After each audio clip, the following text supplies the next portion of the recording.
తెలంగాణ రాష్ట్రంలో 6 గ్యారెంటీలు అమలు చేయడానికి కింద మీద పడుతున్నారు. అక్కడ ఆంధ్రాలో కూడా అమలయ్యే పరిస్థితి అసలు ఉంటదంటారా? ఒకటండి, ఇప్పుడు ఉంటదా ఉండదా అనే స్కోప్ మనకు వచ్చినప్పుడు ప్రతి ఒక్కరు కూడా ఫస్ట్ చెప్పేది వెలిఫేర్. ఆ వెలిఫేర్ని చూసుకొని సటన్ ఆఫ్ పోర్షన్స్ ఫోర్స్ ఏవైతే ఉన్నాయో ఒక 25 లక్షల వరకు ఉంటాయి, 25 lakhs అవి అటు ఇటు షిఫ్ట్ అవుతుంటాయి బేసికల్గా. ఇప్పుడు గత గవర్నమెంట్లో 99.99% ఇండియన్ హిస్టరీలో ఎవరు డెలివరీ చేయని విధంగా వైఎస్ఆర్సీపీ గవర్నమెంట్ చేసింది. ఇప్పుడు దానికంటే మించి మేము చేస్తామని చెప్పేసి అని టీడీపీ కూటమి వచ్చింది. ఇప్పుడు టీడీపీ కూటమి 4 సంవత్సరాలకు దానికి దీనికి కంపారిజన్ ఎవరో చేయాల్సిన అక్కర్లేదు. దానికి ఒక అనలిస్ట్లు అక్కర్లేదు, మేధావులు అక్కర్లేదు, లేకపోతే గవర్నమెంట్ అఫీషియల్స్ అక్కర్లేదు, ఎవ్వరు అక్కర్లేదు. ప్రతి ఒక్క సామాన్యుడి యొక్క బ్యాంక్ అకౌంట్ చాలు. ఎందుకో తెలుసా? బ్యాంక్ అకౌంట్ ఓపెన్ చేసుకుని 2019 నుంచి 24 వరకు ఎంత డబ్బులు పడ్డాయి, 2024 నుంచి 29 వరకు ఎంత డబ్బులు పడ్డాయి, జస్ట్ బ్యాంక్ స్టేట్మెంట్ చెప్తుంది. ఏం చెప్తుంది? Bank statement. ఈ బ్యాంక్ స్టేట్మెంట్ లో ఫర్ ఎగ్జాంపుల్ డబ్బులు 24 నుంచి 29కి ఎక్కువ వేస్తే వీళ్ళకి జై అంటది, రాలేదనుకోండి ఎవరికి జై అంటది? అప్పుడు అయిపోయి. దానికి అనలిస్ట్లు అక్కర్లా, సర్వేలు అక్కర్లా, ఏం అక్కర్లా. రైట్. అంటే జస్ట్ బ్యాంక్ అకౌంట్ చాలు, ఏం అక్కర్లేదు. ఈ మధ్య కాలంలో సర్వే రిపోర్ట్స్ కూడా బాగా హైలైట్ అవుతున్నాయి. 1 ఇయర్ పాలన మీద కూడా నేను మీకు అందుకే చెప్పింది. ఎందుకు చెప్పాను ఈ విషయం అంటే, సర్వేలు కూడా అక్కర్లేదు అంటున్నా. ఎవరి సర్వేలు కూడా అక్కర్లేదు. Common man bank account is enough.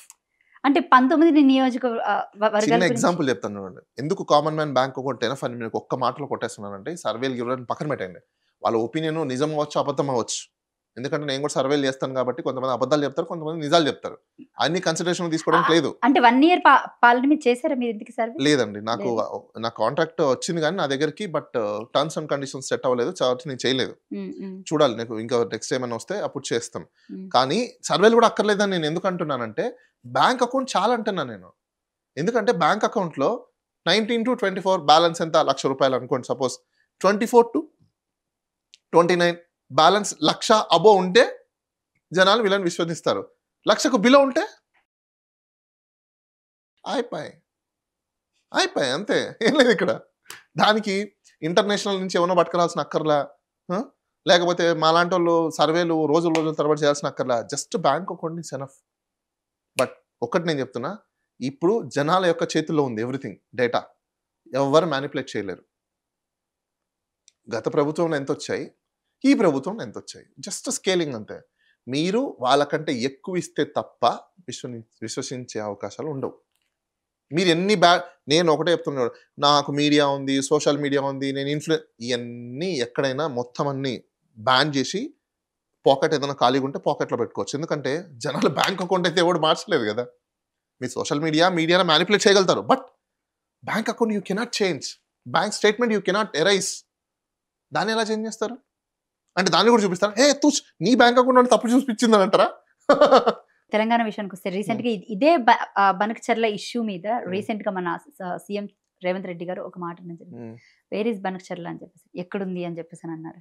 అంటే ఒక సీఎం స్థాయిలో ఉంటుండి ఆయన ఎక్కడ ఏదుంది, ఏ ప్రాజెక్ట్ ఉంది అనేది కూడా తెలుసుకోలేనంత అసమర్థతగా ఉన్నాడని సోషల్ మీడియాలో వస్తున్నటువంటి కామెంట్స్. ఐ డోంట్ కామెంట్ అండి. అన్ని తెలియాలనే రూల్ ఏం లేదు, అన్నీ తెలియదు. ఇప్పుడు ఆయనకు ఆ ప్రాజెక్ట్ గురించి తెలియకపోయి ఉండొచ్చు. దాంట్లో ఇప్పుడు ఏదైనా ఇష్యూ ఉంటే సీఎం తెలుసుకుంటాడు. అక్కడ ఇష్యూ వచ్చింది కాబట్టి ఇప్పుడు తెలుసుకుంటాడేమో ఆయన. ప్రతి ఒక్కటి తెలుసుకోవాలని రూల్ ఏముంది? అంటే being a CM, before that election campaignings అని లేకపోతే అక్కడని ఇక్కడని మొత్తం తెలంగాణ ఆల్ ఓవర్ గా తిరుగుతూ ఉంటారు కదా. సో ఎక్కడ ఏది ఉంది అనేది ఆయన కూడా మనిషే కదా. ఓకే, చిన్న ఎగ్జాంపుల్ చెప్తాను. ఆయన తెలియకపోయి ఉండొచ్చు, ఇప్పుడు తెలుసుకుంటాడేమో. తెలియాలని గ్యారంటీ లేదు, తెలుసుకోవాలని గ్యారంటీ లేదు. సీఎం అయిపోయాడు, తెలుసుకుంటే ఏంటి, తెలియకపోతే ఏంటి? సీఎం అయితే చేసేస్తారు కదా మీరు, తెలియాలి కదా. అది మరి ఎందుకు ఓటేసేవాళ్ళంటే అప్పుడు నువ్వు ఎందుకు ఓటేసావు? నేనేలేదండి. వాట్ ఇన్ ద సెన్స్ జనాలు ఎందుకు ఓట్లేసారు మీరు అలాంటప్పుడు? ఇప్పుడు కామెంట్ చేయడం కదా. అప్పుడు ఆ రోజు మీరు అడిగిండాల్సింది. ఇంటర్నేషనల్ తరహాలో కంట్రీ కావాలనుకుంటున్నప్పుడు ఇంటర్నేషనల్ తరహాలో మీరు క్వశ్చనింగ్ చేసి ఉండాలి, డిబేట్ పెట్టి ఉండాలి. నీకు ఈ ప్రాజెక్ట్ తెలుసా, తెలియదంటే ఓటేయకుండా ఉండాల్సింది. మరి ఎందుకు అడగల? కాళేశ్వరం కమిషన్ మీద మీ కామెంట్ ఏంటి? రీసెంట్ గా అంటే ఈటల రాజేంద్రకి నోటీసులు వెళ్ళాయి, హరీష్ రావుకి నోటీసులు వెళ్ళాయి, అంటే చివరికి కేసీఆర్ కూడా పీసీ ఘోష్ కమిషన్ ముందు అటెండ్ అవ్వడం జరిగింది. అంటే ఎట్లేదన్నా సుప్రీంకోర్టే దాని మీద ఒక జడ్జిమెంట్, మొట్టికాయలు వేయడం కూడా జరిగింది. ఏం చెప్తారు? I can tell you one thing. Kaleshwaram ప్రాజెక్ట్లో ఎప్పుడైనా ఆ ప్రాజెక్టు చేసిన వాళ్ళకి, ఆ ప్రాజెక్టు ఉన్న గవర్నమెంట్ వాళ్ళకి డెఫినెట్గా సమ్ హ్యాంగింగ్ అయితే ఉంటుంది. ఎందుకు రీజన్ అంటే ఎప్పుడైనా కూడా కాంట్రాక్ట్స్ కానీ డెవలప్మెంట్స్ కానీ దేనికోసం ఉండాలంటే quality, quantity, due care procedure, sustainability చాలా ఇంపార్టెంట్. అది అందులో లేదు.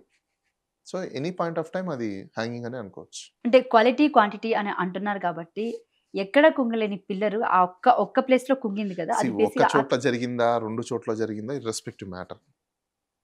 అది ఇర్రెస్పెక్టివ్. మీ యొక్క వర్క్ ఏదైతే ఉందో అది public safety and security, quality కంపల్సరీగా ఉండాలి. దానివల్ల డ్యామేజెస్ జరగకూడదు. డ్యామేజెస్ జరిగే విధంగా మీరు వర్క్ చేశారంటే డెఫినెట్లీ యువర్ ఫెయిల్డ్ అంతే. 1, 2 అసలు 0 ఉండాలి. 0 ఎర్రర్స్ ఉండాలి. 1 ఉంది కదా ఎక్స్‌క్యూజ్ చేయండి. 2 ఉంది కదా అట్లెట్లయితది? 1 ఉంది, 2 ఉంది. అందుకోసమే ఇండియా ఇలా ఉంది. 2 years కాంగ్రెస్ పాలనపై మీ కామెంట్ ఏంటి sir? It's very simple. Propaganda is more, operative is very less.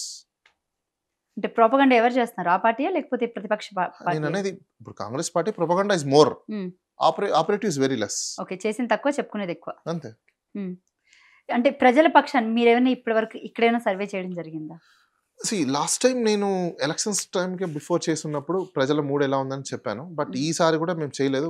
బహుశా టీఆర్ఎస్ పార్టీ వాళ్ళు ఒకవేళ ఆఫర్ ఇచ్చి సర్వే చేయమంటే, ఎందుకంటే ఫోరెన్సిక్ ఎలక్షన్ సర్వే అది వాళ్ళకి తెలుసు కాబట్టి చేయమంటే ఖచ్చితంగా చేస్తాం. అంటే ఇప్పుడు మళ్ళీ ZPTC elections, MPTC elections definitely చేస్తాం. ఒకవేళ బీఆర్ఎస్ పార్టీ వాళ్ళు సర్వేస్ చేసి చెప్పమంటేనే ఖచ్చితంగా చేస్తాం. అంటే మీకేమన్నా అవగాహన ఉందా దీని మీద? ఈ సర్వే ఎలక్షన్స్ చేయకుండా నేను చెప్పలేను కదా. I won't speak without data.